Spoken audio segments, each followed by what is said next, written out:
ನೋಡಿ, ಇನ್ನೊಂದು simple logic ಹೇಳ್ತೀನಿ ನಿಮಗೆ. ಬೆಂಗಳೂರು BBMPಯಲ್ಲಿ 197 ವಾರ್ಡ್ ಇದೆ, ಅದನ್ನೇ 250 ಮಾಡ್ತಾರೆ. ಒಂದು BBMP ವಾರ್ಡ್, ಒಂದು ಕಾರ್ಪೊರೇಟರ್ ಗೆಲ್ಲಬೇಕು ಅಂತಂದರೆ ಅಲ್ಲಿ 40,000 ವೋಟರ್ಸ್ ಇರ್ತಾರೆ. ಎಷ್ಟು? 40,000 ವೋಟರ್ಸ್.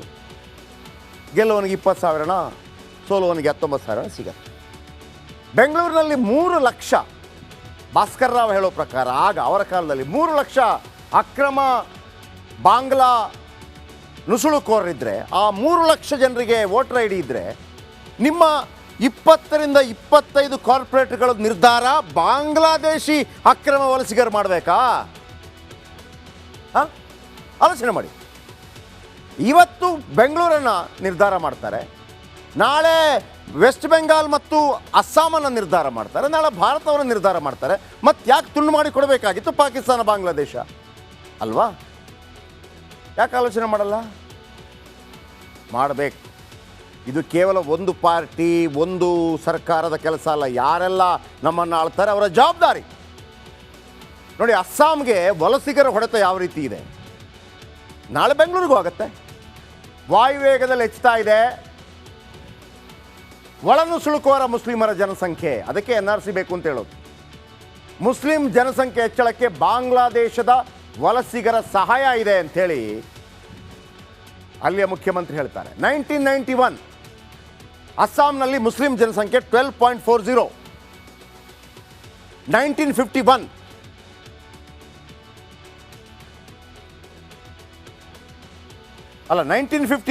12.40. 1991 ಹೊತ್ತಿಗೆ ಅದು 25% ಆಗಿದೆ. ನೆಕ್ಸ್ಟ್ 91ರ ಹೊತ್ತಿಗೆ ಮುಸ್ಲಿಮರ ಜನಸಂಖ್ಯೆ 29% ಆಗುತ್ತೆ ಅಂತೇಳಿ. ಇದು ಅದಕ್ಕಿಂತ ಮೊದಲು. ಇದು ನೋಡಿ, 51ನಲ್ಲಿ 25%, 91ನಲ್ಲಿ ಅದು 29% ಏರಿಕೆ ಆಗಿದೆ.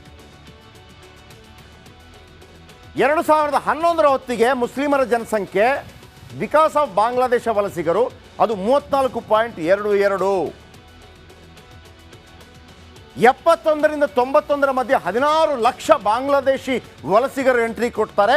ಇದು ಗವರ್ಮೆಂಟ್ ಡಾಕ್ಯುಮೆಂಟ್.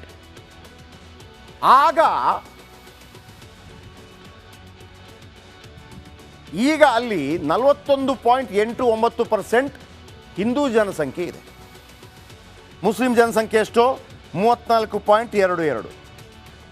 ಯಾವಾಗ? 2011. ಇದೇ ವೇಳೆಗೆ 77.42ರಷ್ಟು ಏರಿಕೆ ಕಂಡಿದೆ ಮುಸ್ಲಿಂ ಜನಸಂಖ್ಯೆ ಅಸ್ಸಾಂನಲ್ಲಿ. ಹೀಗೆ ಹೋದರೆ 2041ರ ವೇಳೆಗೆ ಮುಸ್ಲಿಂ ಬಹುಸಂಖ್ಯಾತ ರಾಜ್ಯವಾಗುತ್ತೆ ಅಸ್ಸಾಂ. ಅದು ಕೂಡ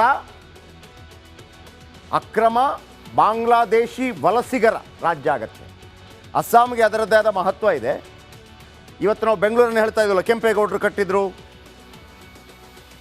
ಯಾವುದೂ ಇರೋದಿಲ್ಲ 20 ವರ್ಷ ಕಳೆದ ನಂತರ, ಎಲ್ಲ ಬಾಂಗ್ಲಾ. ಬೇಕಾ? ಈ ಮಾತು ಹೇಳಿದ್ದು ಬೇರೆ ಯಾರು ಅಲ್ಲ, ಅಸ್ಸಾಂನ ಬಗ್ಗೆ. ಅಸ್ಸಾಂ CM ಶರ್ಮಾ. ಕೇಳಿಸ್ಕೊಂಡ್ರಲ್ಲ? ಇದಾದ ನಂತರ ನಾನು ಕಳೆದ ವಾರ ಬಾಂಗ್ಲಾದೇಶದಲ್ಲಿ ಮೀಸಲಾತಿ ವಿಚಾರಕ್ಕೆ ದೊಡ್ಡ ಗಲಾಟೆ ಆಯಿತು. ಅದನ್ನು ಬ್ರೇಕ್ ಆದ ನಂತರ ಹೇಳ್ತೀನಿ. ಆಗ ಬಾಂಗ್ಲಾದೇಶದಿಂದ ಯಾರೆಲ್ಲ ಬರ್ತೀರಿ ಅವರಿಗೆ ಮುಕ್ತ ಆಹ್ವಾನ ಕೊಡ್ತೀನಿ ಅಂತೇಳಿ ಮಮತಾ ದೀದಿ ಹೇಳ್ತಾರೆ. ಏನು ಕತೆ ರೀ ಇದು?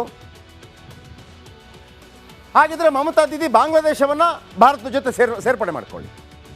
ಬರೋದಿದ್ರೆ ಹಂಗೆ ಬರಲಿ, ಕಂಪ್ಲೀಟ್ ಬಾಂಗ್ಲಾದೇಶ ಭಾರತಕ್ಕೆ ಬರಲಿ, ನೋಡ್ಕೊಳ್ಳೋಣ. ಪಾಕಿಸ್ತಾನ ಬೇಕಿದ್ರೆ ಪಾಕಿಸ್ತಾನ ಕೂಡ ಬರಲಿ, ನೋಡ್ಕೊಳ್ಳೋಣ.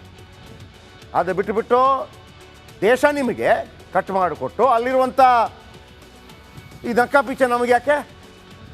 ನೋಡಿ, ನಾಗಾಲ್ಯಾಂಡ್ನಲ್ಲಿ 1,97,00,000 ಜನಸಂಖ್ಯೆ ಇದೆ. 1,97,00,000. ಗೋವಾದಲ್ಲಿ 1,45,00,000. ಅರುಣಾಚಲ ಪ್ರದೇಶದಲ್ಲಿ 1,45,00,000. ಮಿಜೋರಾಂನಲ್ಲಿ 1 ಕೋಟಿ ಪ್ಲಸ್. ಸಿಕ್ಕಿಂನಲ್ಲಿ 6 ಲಕ್ಷ ಸಮಥಿಂಗ್. ಆ ಥರ ಕಡಿಮೆ ಸಿಕ್ಕಿಂನಲ್ಲಿ, ಅತಿ ಕಡಿಮೆ ಸಿಕ್ಕಿಂ. ಅಕ್ರಮ ಬಾಂಗ್ಲಾದೇಶ ವಲಸಿಗರೇ 2016ರಲ್ಲಿ 2 ಕೋಟಿ ಇದ್ದಾರೆ. 17 ರಾಜ್ಯಗಳಲ್ಲಿ ಹರಿದು ಹಂಚಿ ಹೋಗಿದ್ದಾರೆ. ಇತ್ತೀಚೆಗೆ ಅಸ್ಸಾಂ ಮುಖ್ಯಮಂತ್ರಿ ಹಿಮಾಂತ್ ಬಿಸ್ವಾ ಶರ್ಮಾ ಮುಸ್ಲಿಂ ಜನಸಂಖ್ಯೆಯ ಬಗ್ಗೆ ಸ್ಫೋಟಕ ಹೇಳಿಕೆ ನೀಡಿದರು. ಅಂದರೆ ಬಾಂಗ್ಲಾದೇಶದಿಂದ ಬಂದಂತಹ ಅಕ್ರಮ ನುಸುಳುಕೋರರಿಂದಾಗಿ ಈಶಾನ್ಯ ರಾಜ್ಯಗಳಲ್ಲಿ ಏನಾಗ್ತಾ ಇದೆ, ಈಶಾನ್ಯ ರಾಜ್ಯಗಳಲ್ಲಿ ಹೆಚ್ಚುತ್ತಿರುವ ಮುಸ್ಲಿಂ ಜನಸಂಖ್ಯೆಯ ಕುರಿತು ಅವರು ಮಾತಾಡ್ತಾರೆ. ಅಸ್ಸಾಂನಲ್ಲಿ 1951ರಲ್ಲಿ 12% ಮುಸ್ಲಿಂ ಜನಸಂಖ್ಯೆ ಇತ್ತು 1951. ಇಂದು ಅದು 40% ತಲುಪಿದೆ. ಇದರಿಂದ ಅನೇಕ ಜಿಲ್ಲೆಗಳನ್ನು ಕಳೆದುಕೊಂಡಿದ್ದೇವೆ. ಹೀಗೆ ನಡೆದರೆ 2041ರಲ್ಲಿ ಇಡೀ ಅಸ್ಸಾಂ ಬಾಂಗ್ಲಾದೇಶದಿಂದ ಬಂದಂಥ ಮುಸ್ಲಿಮರ ಅಸ್ತಿತ್ವದಲ್ಲಿರುತ್ತೆ. ಅವ್ರು ಯಾಕೆ ಬರಬೇಕು ಇಲ್ಲಿಗೆ? ನಮ್ಮಲ್ಲಿ ಇದಾರಲ್ಲ ಮುಸ್ಲಿಮರು, ಸಾಕಲ್ವಾ? ಅವ್ರು ಯಾಕೆ ಬರಬೇಕು? ಏನು ಹೇಳಿದ್ದಾರೆ ಹಿಮಾಂತ ಬಿಸ್ವಾ ಕೇಳಿ. देखिए, बदलते डेमोग्राफी मेरे लिए, मैं असम से आया हूं, ये मेरे लिए बहुत बड़ा मुद्दा है. इसलिए मैं असम में, बंगाल में हर दिन, मेरा असम में मुस्लिम पॉपुलेशन 40% हो चुका है. 1951 में 12%. आज असम में मुस्लिम पॉपुलेशन 40%. हम जिला की जिला खो चुका है. तो मेरे लिए ये मुद्दा पॉलिटिकल नहीं है, मेरे लिए ये जीना और मरने का मुद्दा है. इसलिए मैंने उसका साथ ही हर दिन संघर्ष करता हूं. ವಿತ್ ಡಾಕ್ಯುಮೆಂಟ್ ನಿಮ್ಮ ಮುಂದೆ ಹೇಳ್ತೀನಿ, ಬನ್ನಿ. ಮತಕ್ಕಾಗಿ ದೇಶವನ್ನ ಮಾರಾಟ ಮಾಡ್ತಾ ಇರೋರು ಯಾರ್ಯಾರಿದ್ದಾರೆ? ಈಗ ಬೆಂಗಳೂರಿನಲ್ಲಿದ್ದಾರೆ, ಲಾಭ ಮಾಡ್ಕೊಳ್ಳಲ್ವಾ? ಎಲ್ಲ ಪಾರ್ಟಿಯವರು ಮಾಡ್ಕೋತಾರೆ. ನಾನಿದು ದೇಶದ ವಿಚಾರವಾಗಿ ಮಾತಾಡ್ತಾ ಇದ್ದೇನೆ, ನಿಮ್ಮ ಪಾರ್ಟಿ ವಿಚಾರವಾಗಿ ಅಲ್ಲ. ನುಸುಳುಕೋರರ ಬೆನ್ನಿಗೆ ನಿಂತಿದ್ದಾರ ರಾಜಕಾರಣಿಗಳು ಯಾರ್ಯಾರು ಅಂತ ಹೇಳ್ತೀನಿ. ರಾಜಕೀಯ ಲಾಭ ನಷ್ಟ ಲೆಕ್ಕಾಚಾರದಲ್ಲಿ ಒಳ ನುಸುಳುಕೋರರಿಗೆ ದಾರಿ ಮಾಡಿಕೊಡ್ತಾ ಇದ್ದಾರೆ. ನೋಡ್ರಿ, ಇವತ್ತು ಸೂಪರ್ 3ಯಲ್ಲಿ ಒಂದು ಕಾರ್ಯಕ್ರಮ ಮಾಡಿದೆ.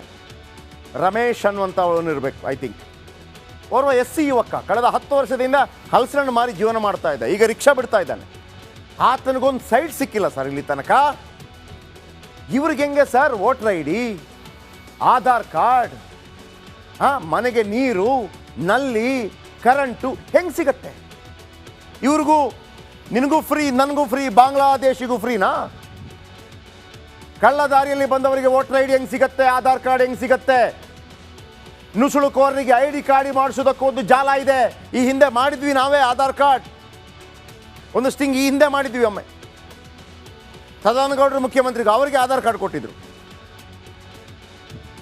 ಅಡ್ಡದಾರಿ ಕದ್ದು ಬಂದವರಿಗೆ ಹೇಗೆ ಸಿಗತ್ತೆ ಸರ್ಕಾರಿ ದಾಖಲೆ? ಏನು ಮಾಡ್ತಾ ಇದ್ದೀವಿ ನಾವು?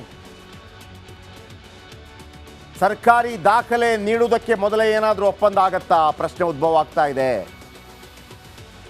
ನಿಮಗೆ ಕೊಡ್ತೀನಿ, ವೋಟರ್ ID ಕೊಡ್ತೀನಿ, ಕರೆಂಟ್ ನೋಡಿ. ಇದು ವೆರಿ ಸೀರಿಯಸ್ ಇಶ್ಯೂ. BJP ಅವನೋ, ಕಾಂಗ್ರೆಸ್ ಅವನೋ, JDS ಅವನೋ, ಮಣ್ಣಾಂಗಟ್ಟಿ ಯಾರು ಕರ್ಕೊಂಬಂದುಬಿಟ್ಟು ನಿನಗೆ ಆಧಾರ್ ಕಾರ್ಡ್ ಕೊಡ್ತೀನಿ, ರೇಷನ್ ಕಾರ್ಡ್ ಕೊಡ್ತೀನಿ, ವೋಟರ್ ID ಕೊಡ್ತೀನಿ, ನನಗೇ ವೋಟ್ ಹಾಕಬೇಕು ಅಂತ ಏನಾದರೂ ನಡೀತಾ ಇದೆಯಾ? ದಾಖಲೆ ಕೊಡಿಸುವವರ ಪರ ಮತದಾನಕ್ಕೆ ಏನಾದರೂ ಅಗ್ರಿಮೆಂಟ್ ಆಗ್ತಾ ಇದೆಯಾ? ಬಾಂಗ್ಲಾದೇಶದಿಂದ ಬಂದವರ ಮತ ಪಡೆಯಲು ಭದ್ರತೆಗೆ ಧಕ್ಕೆ ಆಗ್ತಾ ಇದೆಯಾ? ಇದು ಎಸ್ ಧಕ್ಕೆ ರೈ. ಅವ್ರು ಯಾರು ಡಿಸೈಡ್ ಮಾಡೋಕ್ಕೆ ಇಲ್ಲಿ ಯಾವ ರಾಜಕೀಯ ಅಂತೇಳಿ? ಇಲ್ಲಿ ಕಾಂಗ್ರೆಸ್, BJP, JDS, ಕಮ್ಯುನಿಸ್ಟ್ ಹೊಡ್ಕೋತೀವಿ, ಬಡ್ದಾಡ್ಕೋತೀವಿ. ನೀವು ಯಾರು ಡಿಸೈಡ್ ಮಾಡೋಕ್ಕೆ ನಮ್ಮನ್ನು ಯಾರಾಗಬೇಕು ಅಂತೇಳಿ? ಇದನ್ನು ಯಾರು ಪತ್ತೆ ಹಚ್ಚಬೇಕು? ರಾಜಕೀಯ ಲಾಭಕ್ಕಾಗಿ ದೇಶ ಮಾರಲು ಹೊರಟ ರಾಜಕಾರಣಿಗಳು.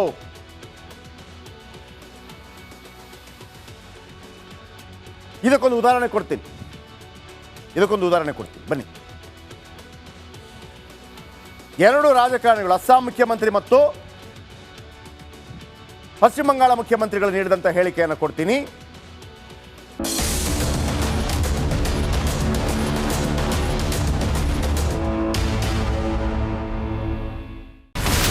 ಇಲ್ಲಿರುವಂತ ಈ ಒಂದು ಗುಡ್ಡ ಕುಸಿದ ಪರಿಣಾಮ ಯಾವ ರೀತಿಯಾಗಿತ್ತು ಅಂತಂದ್ರೆ, ಗಂಗಾವಳಿ ನದಿ ಪಕ್ಕದಲ್ಲಿರುವಂತಹ ಉಳುವರ್ ಎನ್ನುವ ಗ್ರಾಮ ಸಂಪೂರ್ಣವಾಗಿ ಇವತ್ತು ನಾಶ ಆಗಿದೆ. ಮನೆ ಮಠ ಏನಿಲ್ಲ, ಎಲ್ಲ ಹೋಗ್ಬಿಟ್ಟಿದೆ. ಇವತ್ತು ರಿಪಬ್ಲಿಕ್ ಕನ್ನಡ ಮಾಡಿದಂತ ಒಂದು ವರದಿಯಿಂದಾಗಿ ಎಚ್ಚೆತ್ತುಕೊಳ್ಳುವಂತ ಕೆಲಸ ಸರ್ಕಾರ ಮಾಡಿದೆ, ಸಚಿವರು ಕೂಡ ಮಾಡಿದ್ದಾರೆ. 2 ಗಂಟೆಗೆ ಸುದ್ದಿ ಮೂಡಿಸಿದ್ದು 6 ಗಂಟೆಗೆ ಎಲ್ಲ ಸಚಿವರು, ಮಿನಿಸ್ಟರ್ ಎಲ್ಲ ಬಂದು ಇಲ್ಲಿ ನೋಡೋಗಿದ್ದಾರೆ. ಎಲ್ಲಾ ಜನರಿಗೂ 1,20,000 ಮತ್ತೆ ಅವರಿಗೆ ಮನೆಗೆ 5 ಲಕ್ಷ. ಈ ಸುದ್ದಿಯನ್ನ ಎಲ್ಲ ಒಂದು ಅಧಿಕಾರಿಗಳಿಗೆ ಮೂಡಿಸಿದ್ದಕ್ಕಾಗಿ ರಿಪಬ್ಲಿಕ್ ಕನ್ನಡ ಟಿವಿಗೆ ಧನ್ಯವಾದ ಹೇಳಿ ಇಷ್ಟಪಡ್ತೇವೆ. ಮನೆಯೂ ಕೊಡ್ತೇವೆ, ಮಕ್ಕಳ ಶಿಕ್ಷಣಕ್ಕೆ ತೊಂದರೆ ಆಗದೆ ಇದ್ದಂಗೆ ಹೆಲ್ಪ್ ಮಾಡ್ತೇವೆ. 1,20,000 ಮನೆ ಯಾರ್ದ್ರ ಡ್ಯಾಮೇಜ್ ಆಗಿದೆ ಅದನ್ನ ಕೊಡ್ತೀವಿ ಅಂತ ಒಪ್ಕೊಂಡಿದ್ದಾರೆ. ನಮ್ಮ ಕಷ್ಟಕ್ಕೆ ನೀವು ರಿಪಬ್ಲಿಕ್ ಕನ್ನಡದವರಾದಂತ ನೀವು ನೆರವಾಗಿರ್ತ ನಾವು ನಂಬಿದ್ದೇವೆ. ಅವರಿಗೆ ಸೂರನ್ನ ಕಲ್ಪಿಸಿಕೊಡೋವರೆಗೂ ಕೂಡ ರಿಪಬ್ಲಿಕ್ ಕನ್ನಡ ಅವರಿಗೆ ಧ್ವನಿಯಾಗಿ ನಿಲ್ಲುವಂತ ಕೆಲಸವನ್ನ ಮಾಡುತ್ತೆ.